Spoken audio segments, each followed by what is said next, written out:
Hello and welcome to the John Ark Show.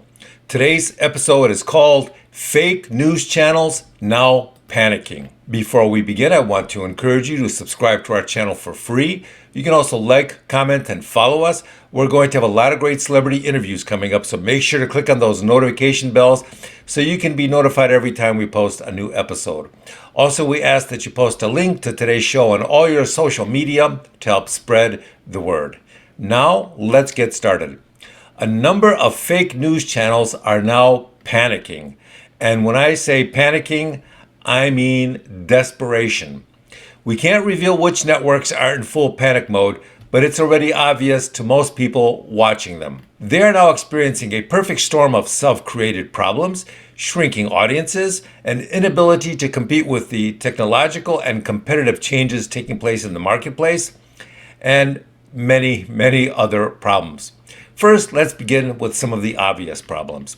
Disappearing audiences. One of the most famous networks out there has lost more than 90% of its audience recently. They've had producers arrested for a variety of reasons. They've had people being arrested for potential crimes. They've gone from being popular to being widely distrusted because of so many of the obvious lies they broadcast on a regular basis. What's funny is that even when they get fact-checked by one of the many fact-checking services out there who will then automatically claim that what they said was true, then those fact-checking efforts later prove to be a lie as well. So not even their efforts to conceal their lies with fake fact-checking are working anymore.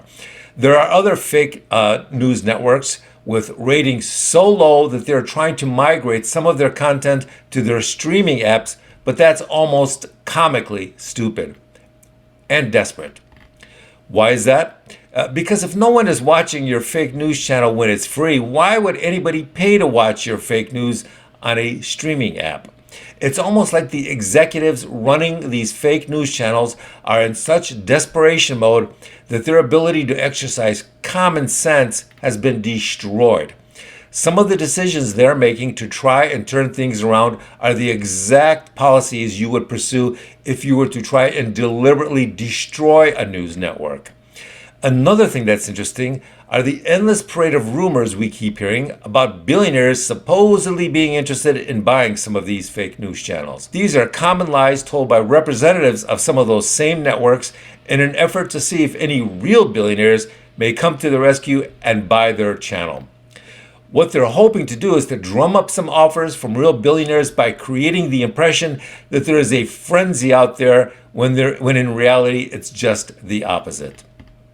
What's interesting about the entire fake news network implosion is how completely incapable the people running some of these channels are in understanding that it is they who have destroyed their own networks. The level of bias that is blinding the executives and on-air staff on some of those networks is so obvious to the audiences, yet it's completely invisible to the people at the top who are responsible for destroying their own network. I'll tell you what else is interesting. Because these networks have lost so much credibility and ratings, they decided to try and fool the public with their fake fact-checking organizations. But anyone with a smartphone or a laptop can quickly tell what the news channels and the fake fact-checkers are saying is completely untrue. Not just untrue, but comically untrue. Some of their efforts to lie on the air are so comically false and obviously untrue that they literally make people laugh. Those few people who are still watching their news channels. The next question is, can some of these networks be saved? Not really. That's because they no longer exist to tell the news. In fact, they haven't existed to tell the news for many years. They exist to broadcast misinformation that financially benefits someone somewhere else. If they were to start telling the truth, then that would cause a lot of financial problems for those people.